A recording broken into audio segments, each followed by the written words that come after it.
I am very honored, pleased to introduce to you the Reverend Karen MacLeod-Wilkie, who is a United Church pastor in the wonderful Prince Edward Island. And she is a 1989 graduate of the Atlantic School of Theology. And she did her doctoral work in another institution in Washington, D.C. And we've invited her back to present her research. And if I might just, your dad and my is mom. a Pine Hill graduate. Yeah. And so we welcome. And your mom? Was an AST graduate with me. Oh, well, great. Glad to have you.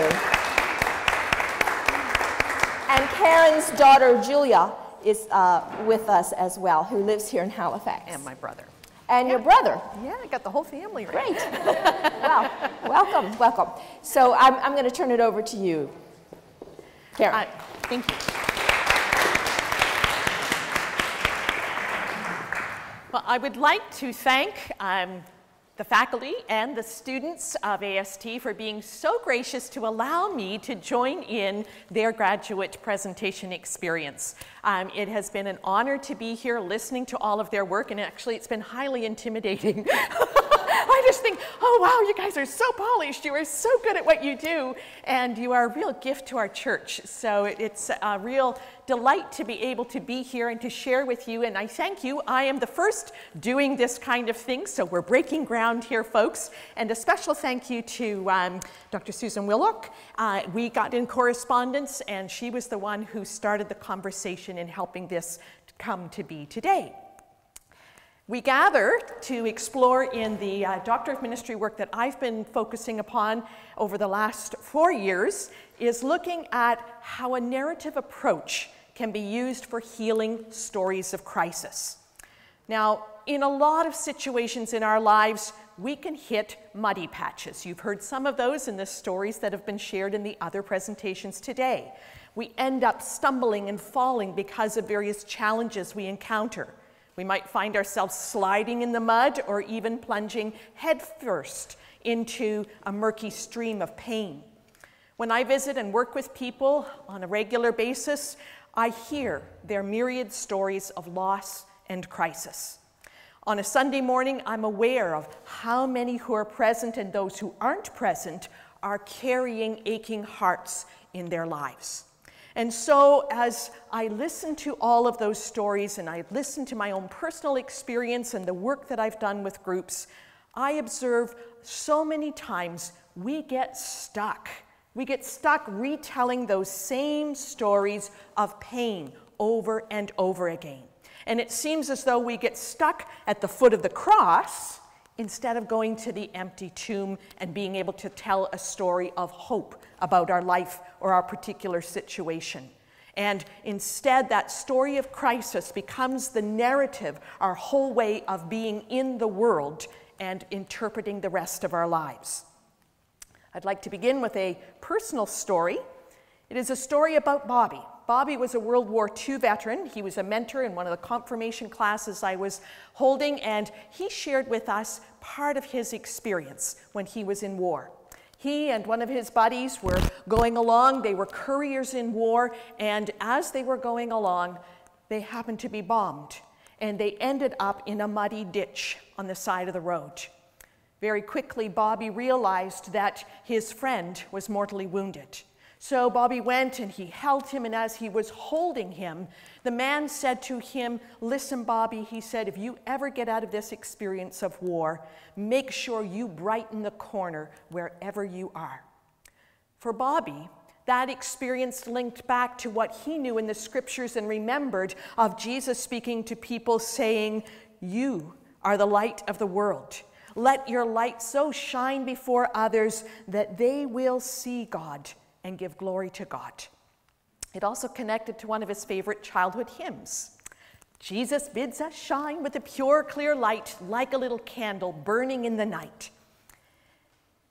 As he remembered that story, as he connected to those verses from Scripture and to his childhood hymn, he came out of that muddy ditch of war into an experience of light and hope.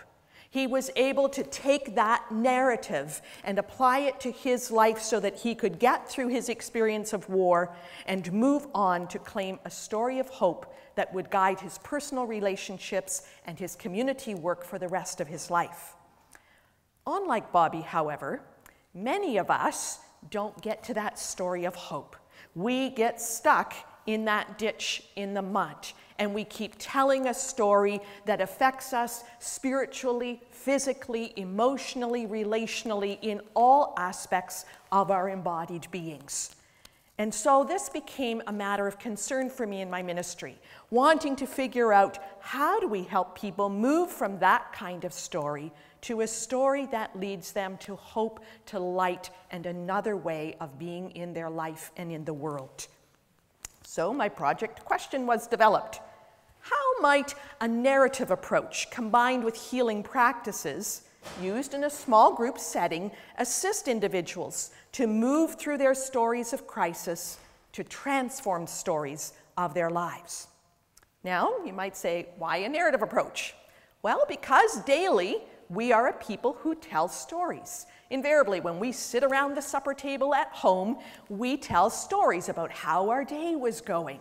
When I go and visit people in the hospital, they recount their illness narrative to me. When I host at a wedding, you get to hear the story of how the couple came together, the particular qualities in each of them that have contributed to their wanting to make a lifelong commitment to each other.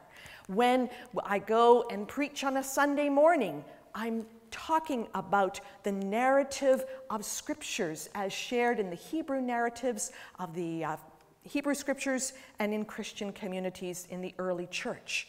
So it would seem stories are the most effective medium through which we begin to share and interpret our experiences. Stephen Kreitz argues the very formal quality of experience through time is inherently narrative. Psychiatrist Louis Melmadrona is clear. We live storied lives, folks. He says that we organize our experience into stories and we share our lives interactively in that way with each other. So at any point in time, we're most likely to tell a story about ourselves rather than to give a recitation of facts about what is happening with us. Any story that we tell reflects an interpretation of who we think we are, how we view what's happening in our experiences. George W. Stroop states, people are who they are because of those stories that they are telling about themselves.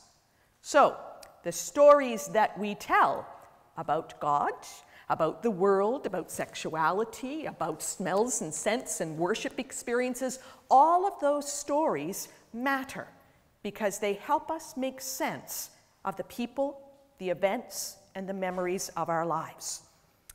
Thus, when we are in a situation in which those narratives are no longer helpful to our self-understanding, or if they've become destructive to us or to others in our lives, it would seem a narrative approach would be the most effective in assisting individuals to reclaim, to recreate, or reconsider the story that they are telling about themselves. Some stories promote competence and wellness.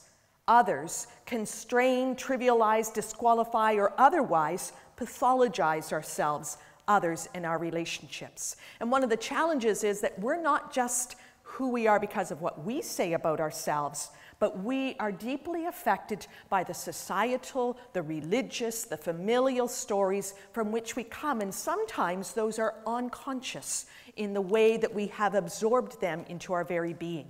And so part of this project's work was to help people begin to tease out those various strands and discover which stories in their lives were promoting competence and which ones were constraining them and affecting their wholeness and their well-being. To initiate the project, I sought permission from our unified board to be able to advertise and to invite a small group of people to work with me in a research project experience. Permission was granted, so I began the advertising process, and that was advertised in the community as well as within the church congregation. And at first I had 11 folks say, yeah, sure, I'll take part in something like that. And then 3 people had family situations that precluded them from participating, and so I gave them the workbook to take, but the others formed the core group that was going to work with me.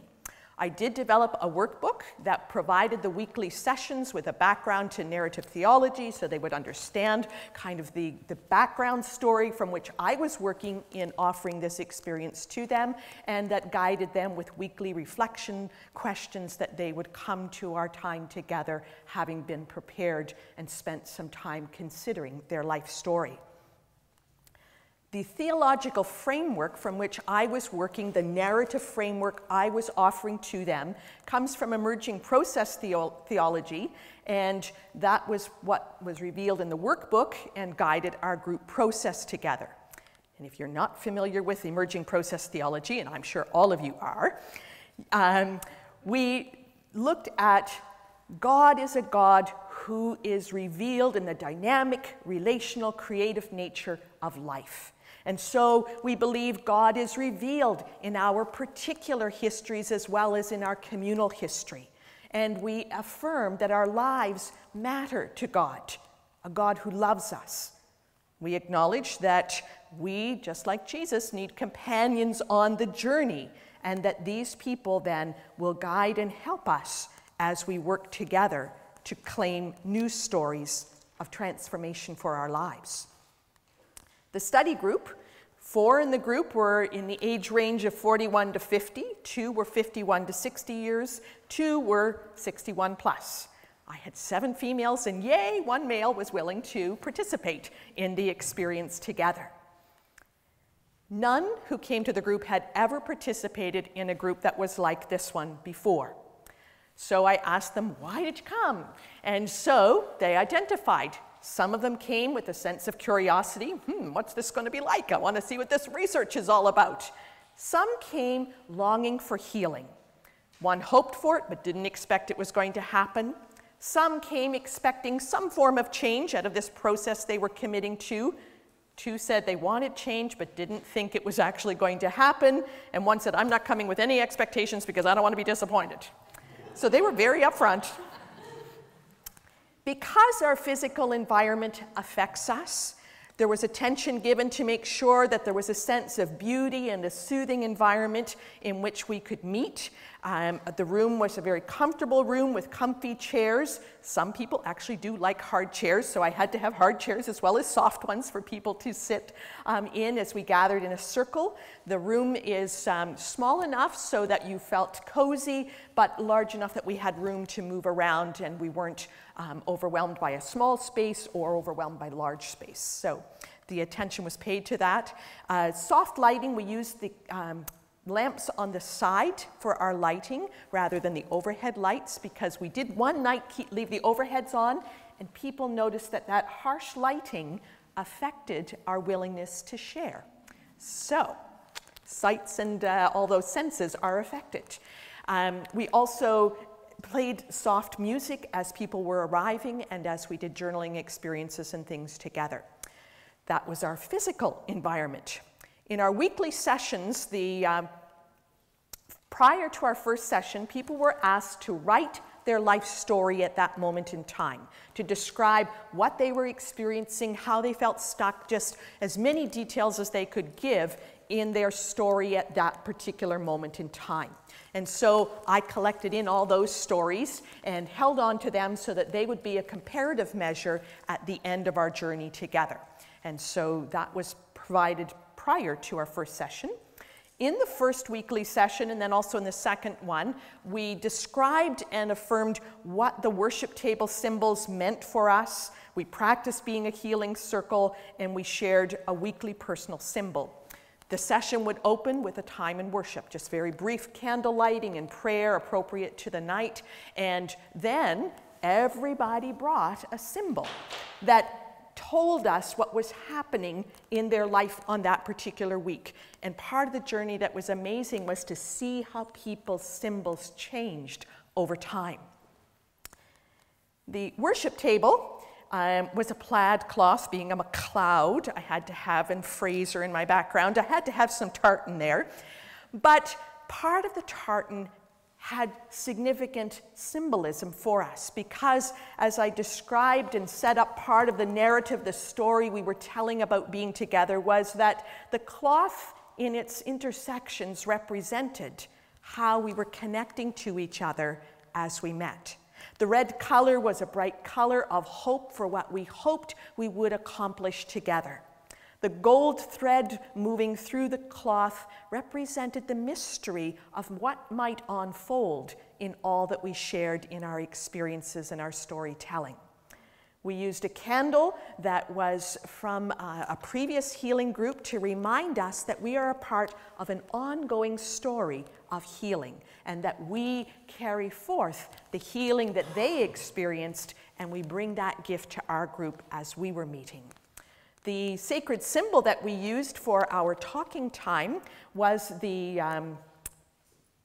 blank. Thank you, Dreamcatcher. And the Dreamcatcher, we talked about the whole principle that we wanted to reclaim or to develop new dreams for ourselves. And we wanted the muck of our lives to get caught in that web so that goodness could flow through and bless our lives as we shared together. And so each session, as we began, we took turns talking using that Dreamcatcher. No one else was allowed to speak if you were the one holding the Dreamcatcher. And that set up our sacred experience for each week that was to follow. We were a listening group for each other. We were not there to ask questions of each other, to give advice to each other, to name anything we saw on the other's journey. We were there to simply give witness to each other's stories and to be that open listening circle that indicated by our listening that your life matters. Your life matters to me, and your life matters to God in this experience we're sharing together. And so that symbol carried with us throughout, and our first session really spent time just learning how to be that kind of circle with each other. And folks, we don't do that very often. We don't listen real well. We're really eager to get into dialogue and conversation and make those intersections with our lives. But this was about just letting each person's wisdom emerge as they told their story and shared what was happening week by week in their life experience. As we became comfortable with that process, everyone shared their story from that first night, and then we followed with each other week by week.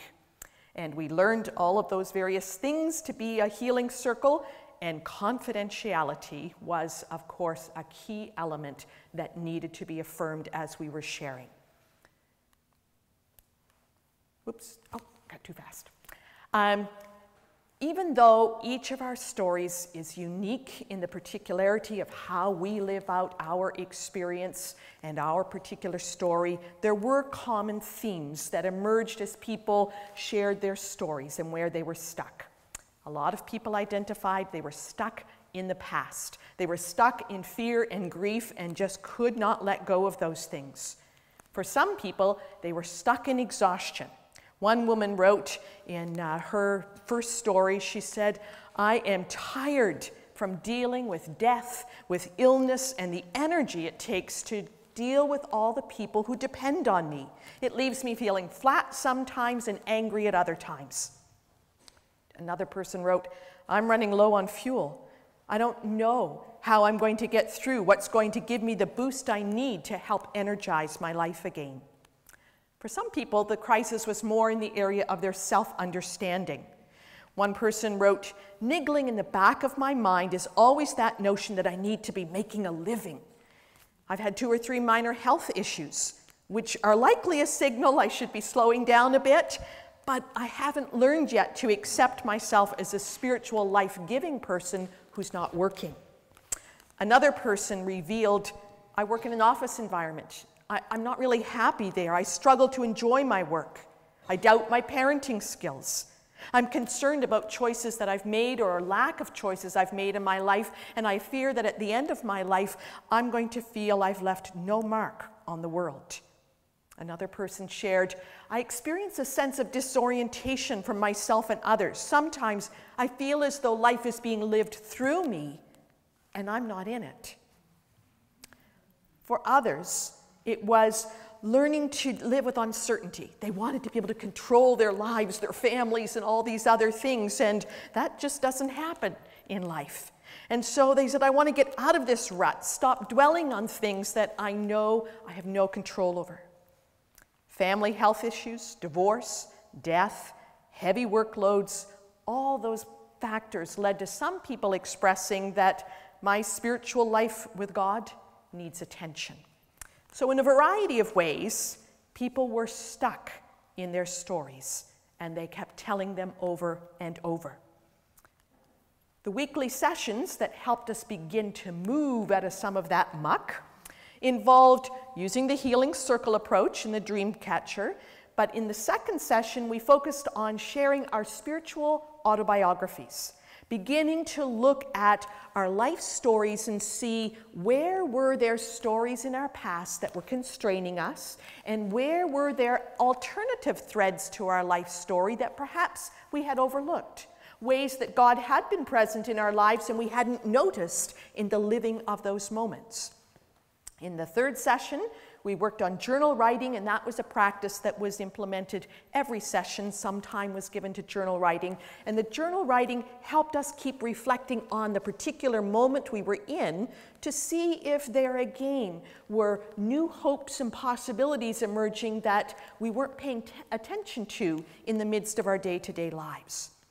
Meditative practices were offered with the intention that they gave us the opportunity to open to God and God's possibilities and to settle into God's love for us. The fifth session focused on sharing sacred rituals and exploring sacred rituals. And the sixth session was sharing a healing ceremony that we had developed that week before. Also involved the gift of healing touch. The seventh and last session was spent going over writing a new story for ourselves for that night. And then participants were handed back the first story, and they did the comparisons. That wasn't just all me doing that. They looked at their own stories, they worked with reflection questions, and they filled out a confidential questionnaire. And it was out of all of those things in the sessional notes that I took that I was able to look at where did we move, or where did we not move in our stories. So how did we become unstuck, or where do we experience transformation? One individual said that she used to be stuck in past ways of doing things, but in looking at her second story and comparing it to the first, she said, I've become aware of having the ability to make choices, saying no when I don't want to do something, instead of doing it to please someone else. I've gotten involved in a few new activities, and I've really enjoyed myself instead of not giving myself permission to do what I've always wanted to do. In her relationship with others, she felt, I'm not stuck anymore. I have better coping skills. I deal with things better. There was a family incident. I read the riot act to them, she said. I set limits. I never demanded that before. And so now all of a sudden I'm experiencing respect in my family. Self-image began to evolve for one participant who said, it seemed obvious God was trying to tell me something in my life. I couldn't keep up the pace that I had always set for myself, and so I began to identify areas in which I could lessen some of the demands day to day. In another area, this participant shared, my story has not changed, she said, but it has evolved. I'm happy. I want to live. I don't want just to be alive. I want to live. I feel a new sense of calm and purpose. My self-esteem is growing. I can feel it change almost daily. My life hasn't really changed, but the way I look at my life has changed greatly. And then she did her reflection questions, looking back at her first story. Wow, I just read my previous story, she said. Wow, really? I recognize that person on paper, but I don't recognize her compared to the way that I feel right now. These sessions have been an amazing help to me on my journey. I don't think I ever really accepted myself as I am. Certainly not the way I do right now. For folks that were lacking that control in life and dealing with that, some said, I still have adversity in life, but I'm realizing that's okay. There are things you can't change in life, and if I could just allow myself to move more in tune with God's leading in my life, I think I could let God help me carry the load a little better. One said, I've come to let go of what I can't control. I know there are lots that we can learn from those experiences. She said, I'm still stuck in the muck, but the muck is not so thick anymore. I'm spinning. I'm slowly moving forward as God leads in my life. Sharing in spiritual practices was helpful for some people. They saw those as tools for their future transformation. One said, to write my life story now would be to repeat what I said in my first story. However, I see that each day brings new challenges, new crises, and the other crises begin to fade and have less position in my life. But the difference now is I'm armed with tools that help me get through those experiences. Life isn't always fair, she said, but I don't feel hemmed in anymore. The very first session, she brought her symbol was a piece of graph paper. And it was just filled with all these lines, and she just said, my life is so full, and she just felt all hemmed in. The last session, she brought a piece of paper, and it had a couple of lines that intersected. And she said, I now realize no one gets a blank sheet. Our lives intersect with people all the time, and there are always going to be things that challenge us and that intersect with us in our life experiences. But now, she said, I can cope because I have tools that I can use, that I know God is with me on this journey. Another wrote, I realize everyone has stuff in their lives. If we can talk and share that stuff, then it lessens in intensity. It doesn't go away, but the coping skills we now have, we can find help in others and with God. Out of the results, all felt personally helped through the project experience. Some were assisted spiritually, emotionally, some saw a physical change in themselves, mental health was improved, and relationships were affected as well. So my conclusion is that a narrative approach is profoundly transformational. It does enable us to move from stories of crisis to stories of new life. It helps us to rework old stories or to pull out the ones that perhaps are constraining us. It helps us in identifying things that really need to be let go from our story. What came out of our experience was that the healing circle was the most critical component of the project experience. It was in that healing circle experience that we could see God's movement in each other's lives and in our own. And so it was affirmed by all of them. As Dorothy Bass points out, we can't do our inward work alone. Our lives are tangled up with everyone else's in ways beyond our knowing. So the gift of listening without interruption, with full attention, emphasized over and over, week by week, your life matters. And God is present in me, in you, and we can see that healing emerging. The practice of journal writing, again, many saw it as offering perspective. It helped clarity to develop within their lives. And it was interesting because most participants were very resistant to this practice at the beginning. I don't really like this. I've tried this before. Those kinds of comments in that first session. But by the end, in our final session, when they were doing the evaluations, this they described was an awesome, inspiring practice all of a sudden, because they could see God's weekly movement in their lives as they were developing. Rituals were incredible experiences of knowing the sacred was with us, both in our opening ritual of worship, sharing our particular symbols week by week, and in the ceremony that we developed to share together. And it was one of the most sensual, wondrous experiences that I've ever been in within a worship time. And so it is incredible to see those holy moments that everyone can develop together. Some of the insights that I had out of my experience was that the 3 people I gave the workbook to take on their own, I did not have opportunity to meet with them individually, and so one of them shared afterwards, it was very interesting. I thought, oh, damned with small praise. Interesting, that's not what I was looking for. I wanted transformational. So it became evident that simply taking a book and working it alone was not going to enable the transformation that was needed.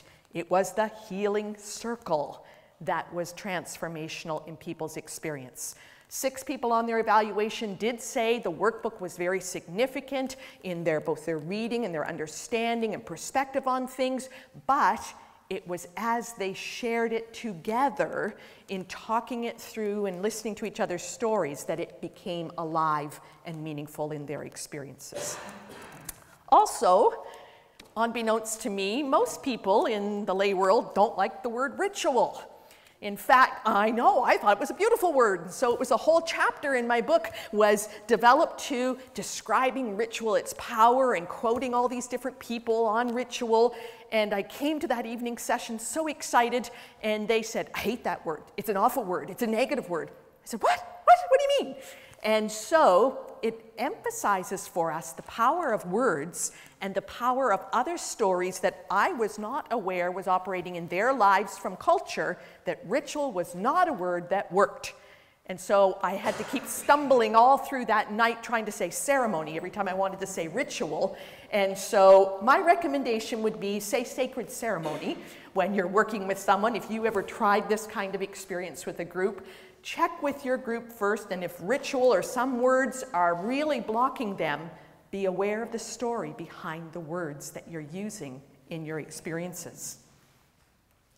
Spiritual practices, if you're doing this kind of group, and I do have a workbook developed, if anybody ever wants it, just email me. The spiritual practices, how you offer them doesn't really matter, whether it's, a particular type of journaling exercise or meditation practices. What was core was being that healing circle and trying various practices together. The time frame, 2 to 2.5 hours, seemed to be workable. With that group of 8, that's about as long as you can maintain that attention, that focused attention on each other as you're sharing stories. And so because of that, I would recommend you wouldn't want a group any larger than 10 because you just would not give the time for the depth of sharing that each person needed. Within this project, I entered it as a full participant. I was not the project leader, facilitator. I facilitated the process, but I entered it fully so that people coming into that experience would not feel that I was there trying to make them move in a certain way, and that I wasn't there as someone with the answers. And out of that experience, by the 3rd week, it was evident that was happening. One of our members of the group ended up hospitalized. I didn't even bring it up at the beginning of the group. I was so tired at the end of that day, didn't even bring it up to the group. At the end of the night, one of the group members said, oh, by the way, I have a card for so-and-so. Would you all like to sign it? And I apologize, terrible group leader that I am. And they said, it's not your responsibility. We're all members of this group together. We need to care for each other. And that happened in the weeks in between our sessions. People would talk to each other, support each other in between times. They didn't just come to me as the project leader. They were connecting with each other. And so it was very much a mutual experience that we were sharing. Final story. As I mentioned, the symbols were very powerful in helping us to see where transformation was taking place. So one member's journey with her symbols. She described, she didn't have a symbol the first week, she described it to us. She said, I'm driving in my car, and all I see are black clouds in front of me. I know there's sun behind them, but all I see are the black clouds. And that was, for 2 weeks in a row, her symbol. By the next week, she came, week 3, and she said, things are a little brighter now. I'm not seeing the dark clouds. I can see flowers all around this stump. But, she said, there's still a stump there in the middle of my life, and there's a lot of hard work that needs to be done. By week 4, she said, you know, this week I feel like a slow-moving stream and that I'm just kind of moving along in my life and things are okay right now. By the 5th week, she was so excited she actually had the picture to bring in and share with us. All the others were ones she described, and this time she calls it "Things Are Looking Up." And she described it as she's laying on the ground looking up through these branches, and while the branches are like dark fingers against the sky, she said, you can see the potential in each one of those branches, and that's what I feel right now.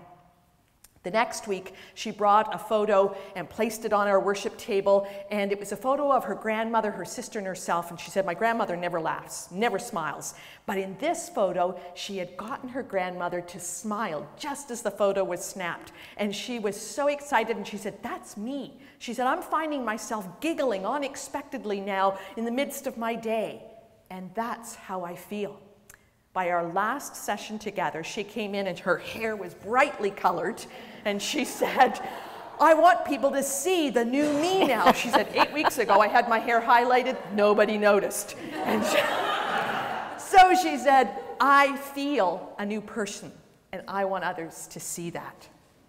And so, out of my experience, it has been that the narrative approach, used with small groups in a trusted circle, is a gift for many in their journey of moving from stories of crisis to stories of transformation and hope. Transformation is possible. Believe it.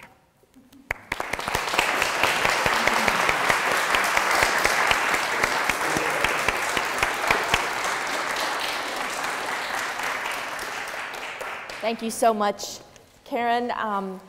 You know, reminded me of, we sometimes think when we are church leaders or our pastors, we don't have that much effect on people, or we don't see a lot of the, you know, the fruits of our labors, really. But it can happen, and this is a prime example of that. These sacred small groups that, I mean, most of us are not psychotherapists, but you know, you can do this kind of thing. Other questions for Karen?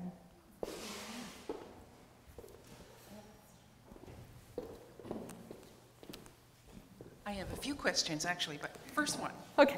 Probably the only one, because others will want to speak. Did your participants know each other before they came together? Not all of them did, no. Okay. And there's knowing and there's knowing each other. And one of the real gifts of the journey was that as these people came together, they knew each other, kind of the stories that you formally hear about each other, they knew that. But in this experience, when we went through the spiritual autobiographies, what was fascinating was to see what people left out of their stories. And then we began sharing what we had left out of these nice little charts we had taken to share with the group. And as we uncovered some of those shadows, it was amazing how telling the shadow parts of our lives began to transform how we experienced each other, and how it transformed the power of those shadows and what they were casting on our present life. And it actually lightened those experiences. So it was quite incredible seeing that happen. But no, 5 in the group would have grown up in a community that they were familiar with. 3 in the group were from away, as they would say on the island. Yeah, so there was a bit of a mix. One person was not from within the congregation. So right now I am almost repeating this same experience with a group of about 20 people. So we aren't quite doing the quiet listening quite as much, but they are people from within the community, and so it's all denominations from within the community from ages 18 to 80, and it's a very different experience, and yet you can see the transformation occurring again, and it's so powerful. And they're not a group that knows each other. What about your, the ratio of what you would call introvert to extrovert? Because I would think that you would have to develop such a level of trust before you could open up to anything. And for some of us, it's going to take a little longer to get there. And it amazed me at how willing and how quickly people went into the depths of their experiences. By our second session, people were uncovering very critical stories about abuse and various things happening in their lives, and it was amazing. And that happened again in this other group of 20, and it was, it's very powerful. It's amazing how when people sense it's a trusted circle, and there's a commitment to that together, it happens. Somehow the Spirit helps it happen. So yeah, it does.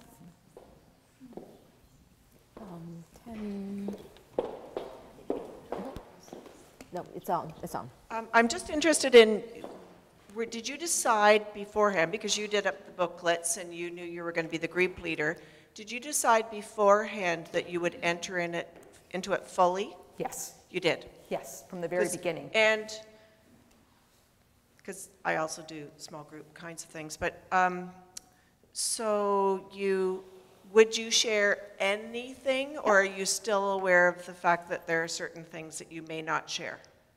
I let it be as open as they were being open. Yeah. Fascinating. Thank you. Yeah.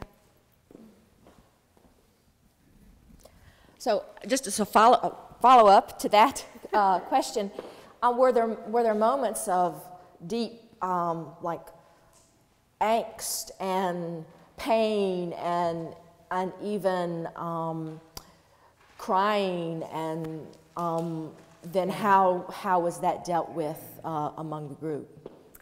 We just how'd you work held through that? Silence. When at one point we had a couple of different people sobbing, and we just held silence. We were there to give witness. We were not there to make it better. We just gave witness to that pain, and as they worked through that pain, there was that sense of release, and that they had finally been able, for some of them, it was the first time they had named some of the abuse and experience in their lives.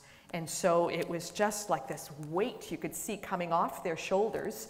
And the night they said, can we finish with a group hug? And so I said, sure. So there was that sense of touch and that embracing of each other to give that support. But it was, people became very comfortable, and it's the same thing again in the second group that I'm leading. People are getting there in that same way of just being present to each other, sharing the very deepest angsts of their lives, and allowing each other to just be present, not to try to solve anything. We've got the wisdom in our own selves to figure it out.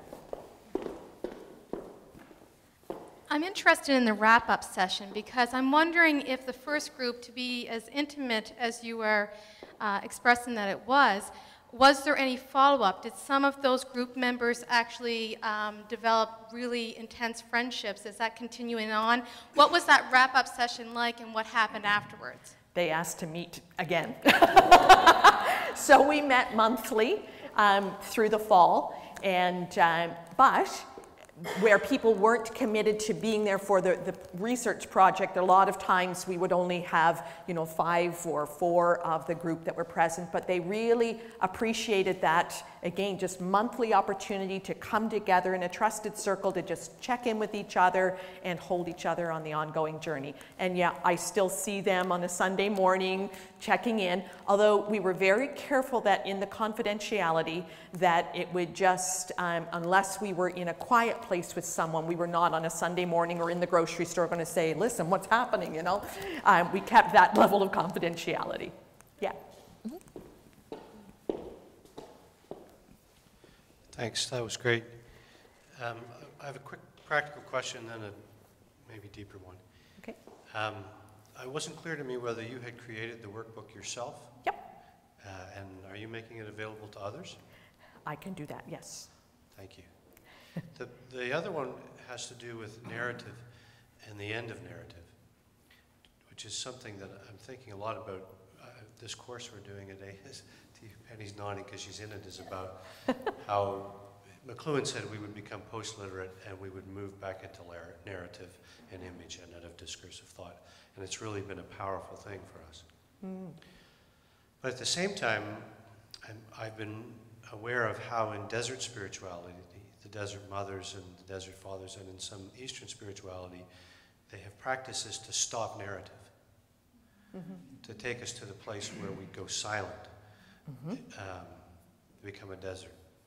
And that was what our meditation was. That was going to be my question about your spiritual practice. Yes, It but seems what's like behind, the narrative behind meditation is that we are held in that moment by a God who is with us, right? So it is still narrative. But we're not, and when we come out of that, most of the people who come through that experience name a word or something that, not always an insight, but just that connection that happened. So then we come out of it refreshed, we come out of it with a sense of peace or acceptance of ourselves, out of it feeling loved. In that emptiness, a narrative happens where we become something more than we were before we went into that silence. Yeah, it's an interesting dance. Yeah. I mean, it's interesting to hear you articulate it, because I think I would articulate it more, in my own experiences, narrative dissolving into emptiness, which allows us to, like a restart. Yeah. You know, like narrative can begin again from a fresh, clean place. Whether the place of stopping, of emptiness, is narrative or post-narrative or beyond narrative is an interesting question for me. Yeah. But again, I would ask, what's the narrative that takes you to that place? Yeah. Like, so there's still that thread there. Just a comment, I'll come to Margaret. I really appreciated your process theology framework for it, because I think so much people, if they're stuck in a story or if they're having a crisis, a pastoral crisis, they want a maxim, they want an answer, they want a doctrine to how can I get better? How can this get better? And process theology is, of course, that God suffers with us and fails with us, and that is present with us in that story. I'm interested in knowing more about the sacred ceremony that you said was so amazing for you as well. Can you describe that for us, please? We danced, we chanted, we ate and drank and savored the smells of various candles and scented candles. People brought, in the creating of the ceremony, we stated that we would make certain affirmations as we gathered about what this ceremony meant to us, what we sought from that ceremony, and what we were offering to God in the experience together. People brought their favorite candle, so some were scented, so there was lots of engagement of the senses with that. Everyone brought a special treat. Some brought chocolate, some brought grapes, one person had a bottle of wine and a special cup. We had beautiful pictures and a gorgeous cloth from Kenya that someone brought. So it was just creating a beautiful space, something that we could share together. They brought a favorite scriptural verse, so something that we could listen to. In the chanting, we walked and we moved ourselves as we chanted. And then the gift of touch, when we took turns sitting in the chair where we would receive the gift of touch and prayer for whatever healing or guidance we sought at that time.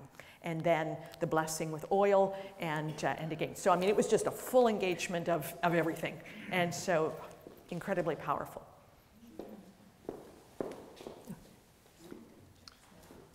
Hello. Just a quick question. Yes. In addition to the ceremony and narrative, was there a place for confession? Would you say that's the same as narrative, or would you say that confession is something different? And I think in the opening symbol sharing time was that confession of what was happening in our lives at any particular time. So the confession that, you know, God just has not been with me. I have not been with God this week, that, you know, I've been in arguments with my spouse, or I've been alienated from, you know, this aspect of my life, or whatever it might be. So just in the telling of our stories, partly that is confessional. It was not overtly identified, but it was very much kind of evident as people simply told their stories week by week. And you said you had another group that you're working with? Yes, I offered community school, and I'm told usually in community school in the community that I'm serving in, you might get 5 to 8 people in your group, so I was all set for that. And they came to me the first night, the organizer, and she said, I've got 20 registered for your group, what do you want me to do? I said, stop. So, my last kind of question, would you consider using or having communion as part of that? It was communion. Ceremony. That was communion to me. The sharing of what we had brought was communion. You mean the Eucharist? We did Sacrament. not, yeah. It was a sacrament. God was broken open to us in the experience of what we shared. So our United Church tradition here.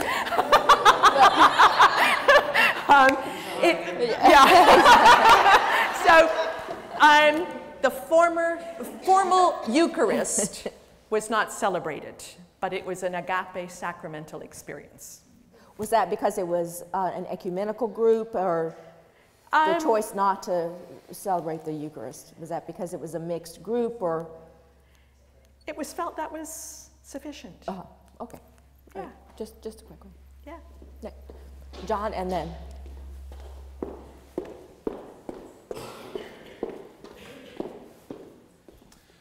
Just a question about the applicability of this. So it takes kind of two questions. One is, in your title, it talks about crisis.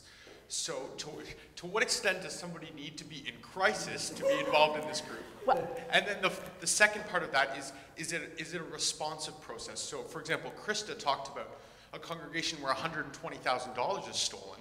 Yeah. Is this a way that this is a responsive process, or is it simply something that we should be going through on an ongoing basis? okay, I got two ways to respond to that. One is the first night, 2 participants said, after they had heard some of the other stories, I'm not in crisis like that, you know, do I belong in this group? Because they weren't in extreme crisis, but they did have narratives that were constraining them in their lives because of the worry and the exhaustion that they were experiencing in dealing with family health issues and all of those kinds of things. So you don't have to be at that end of the spectrum. I think the process works wherever you may be in your life journey, that we all get stuck to different extents in various times and issues that we're going through. The second part of your question, I already lost it, and I had an answer. Oh, thank you. When I first was starting, I was thinking of this as an approach that could also be used in a congregational context when we hit stories of crisis within a congregation, when there has been abuse of different roles or different things that have happened. In my local context, I was moving into a congregation just as I was starting into my doctoral work, where they had just amalgamated from being 4 churches to 1, and they didn't build a new building. They were coming into one of the 4, which was highly contentious. And so there was a lot of pain and crisis in that congregation when I first arrived. And so I hosted coffee parties where the secretary and I very carefully went through the entire congregation and formed groups of 20 that we invited to come each night for a series of 10 different evenings. And in those nights, people told their story of the experience of going through that process. So it was that became one of my sparks for wanting to do this process. That can we transform this kind of process into a whole experience for congregations to help them move through that roller coaster of change, of trauma, whatever is happening. I would suggest, yes, it's possible, but I didn't choose that as that was too broad to try to do with my research time. So I focused it in on a small group for individuals. Okay. Back here, Lynn? Yep. I had a couple of questions. One, how long ago was the initial group? And what's kind of happened, if it's been a while, has the transformation held? I think that's really one of my questions. Yes. I see various individuals at different times. It was last spring that the group was held. We did meet through the fall once a month, and some of them saying, we need to get together again. We need to check in with each other because new crises arise. New things happen. You know, one woman had lost her dad, now her mom has cancer. So now she has a whole new crisis to work through and to find the tools to cope with. Other people, again, are going through very significant things. So there's that sense that we want that group support as we go through this narrative and help to transform it yet again as we move to hope. So is part of what you're doing then building a small community of intimacy within a larger congregation? That seems to be happening, yes. And I'm intrigued by this because I'm assuming that you're in a fairly small community geographically. If you're on the island, I'm assuming that, you didn't say Charlottetown, so I'm assuming it's small. Yeah, it's, the congregation is 200 households.